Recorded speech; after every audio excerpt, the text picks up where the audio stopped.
వెల్లండ మండలం లక్ష్మపురం దగ్గరలో కలవకుర్తి ఎత్తిపోతల పథకం D82 ప్రధాన కాలువకు మంగళవారం రాత్రి గండి పడింది. వెల్లండ మండల టీఆర్ఎస్ నాయకులు చల్లా మధుసూదన్ రెడ్డి ఆధ్వర్యంలో టీఆర్ఎస్ శ్రేణులు గండిని పరిశీలించారు.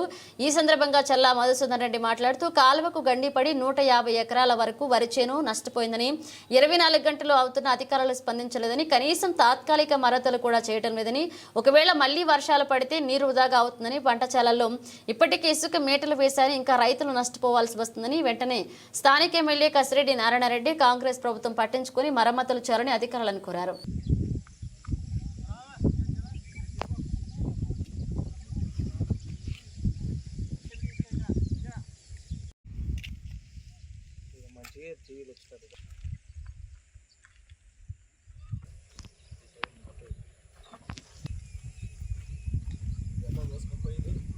కేవీ అంటే ఎట్లా చేస్తాడు పచ్చిలో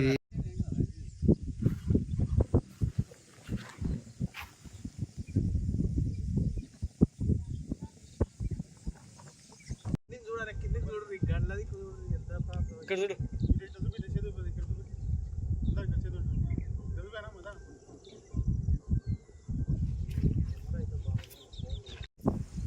గ్రామ పంచాయతీ లక్ష్మాపూర్ గ్రామంలో 82 కాల్వ 82-24 కాల్వకు గండివాడి 24 అవర్స్ అయినా ఏ అధికారి పట్టించుకొని పాపాన లేడు. ఇంతసేపు చెప్పిన నారాయణ రెడ్డికి ఇంత ముందుకు గౌరవనీయ ఎమ్మెల్యే కసిరెడ్డి నారాయణ రెడ్డికి ఇంత ముందుకు లీల నారాయణ రెడ్డి అని తెగిపోయిన నారాయణ రెడ్డి అని పేరు పెట్టాలినా ఒక అధికారి కూడా పంపే పరిస్థితి లేదు. నారాయణ రెడ్డి అనేటువంటి ఈ వర్షాకాలంలో పడ్డ 5-6 రోజులకి వెళ్ళి కూడా జాడ పత్తలేడు. ఈ పరిస్థితి రైతుల దీనమైన పరిస్థితి. వర్షాలు పోయినాయి. ఇంచుమించు ఒక 150 ఎకరాల మొత్తం వరి నష్టమైంది.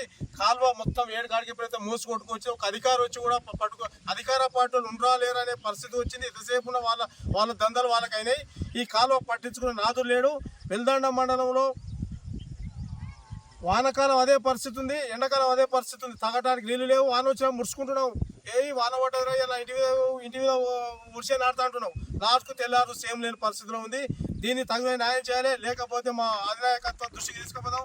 అవసరమైతే మా అధినాయకత్వం, మా BRS పార్టీ అధినాయకత్వం ఏం చెప్తే దాన్ని కూడా చేయడానికి సిద్ధం ఉన్నాం.